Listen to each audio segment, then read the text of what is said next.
para um elenco curto, como é o elenco do Ceará, eu estou falando assim em relação à quantidade e qualidade também, é imprescindível, né? Que o técnico tenha praticamente todo mundo à disposição, porque quando um não vai, quando falta um, a gente já sente isso, né, Caio? É verdade, você, e o mais importante é o clube ter a cultura, a mentalidade de que isso jamais será custo.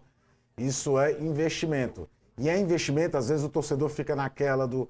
Bom, mas você não vê tanto esse tipo de investimento, de como isso é importante, mas é visto dentro de campo. Então, o resultado dentro de campo passa também por uma infraestrutura em todos os setores do clube, para que tudo, para a engrenagem principal, que é o time de futebol, é aquilo que move um clube como o Ceará, é o time de futebol, é o resultado dele, seja o melhor possível. E passa totalmente em cima da questão de saúde. Aliás, o Ceará ainda tem isso, esse detalhe, né? O nome do departamento todo fala em saúde. Então é muito interessante nesse aspecto, porque é a parte física, é a parte de fisiologia, é o departamento médico puro e simples.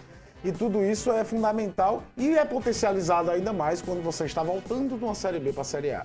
Você tem um poder de investimento em atletas muito menor do que seus concorrentes, então aqueles que você tem precisam estar quase sempre à disposição num calendário maluco que é o do futebol brasileiro, com gramados muito ruins por aí. O Ceará já passou pela pior fase da temporada nesse aspecto, já passou pela fase de Copa do Nordeste, já passou o Campeonato Cearense, que é onde você bicho pega mais nesse sentido, mas agora veio os grandes deslocamentos, que continuam. E tudo isso evita com que o Léo Condé olhe para o banco e não tenha ninguém.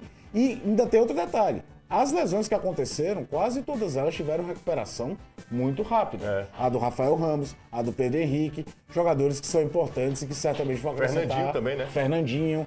E Fernandinho, então, foi uma lesão totalmente atípica ao jogador de futebol normalmente. E é muito importante ter todos eles à disposição. E esse investimento, repito o termo, não é custo, é investimento. É fundamental para um clube que quer mudar de patamar dentro do cenário nacional. É isso aí. Renato, aproveitando aí, falando sobre... Porque ontem lá no TVC Esporte Clube, né, nossos companheiros aqui da TVC, o presidente o João Paulo confirmou que o Ceará está em busca de reforços para o restante da temporada, principalmente para 3 posições. É um volante, um ponta e um centroavante. Além disso, o dirigente confirmou que o clube pode liberar o João Vitor, que é um garoto que sempre foi uma promessa do Ceará, por empréstimo. O Ceará precisa...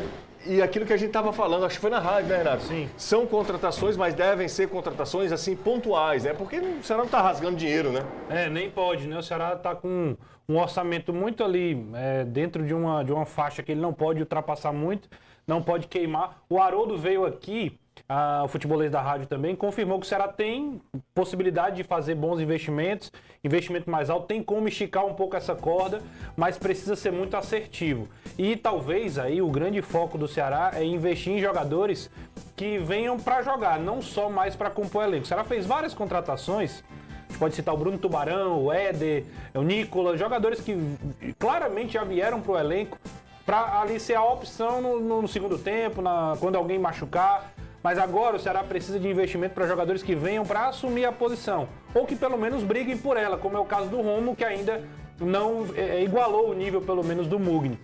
Mas quando o presidente fala de um volante, de um ponta e de um centroavante, eu acho que a leitura que o Ceará faz da necessidade hoje, as maiores necessidades que o Ceará tem, é uma leitura para mim muito correta. É talvez um cara para fazer a dupla com o Dieguinho como volante. O Sobral tem muita dificuldade, o Richardson ainda está voltando. Talvez um volante do nível do Jair, que já foi especulado.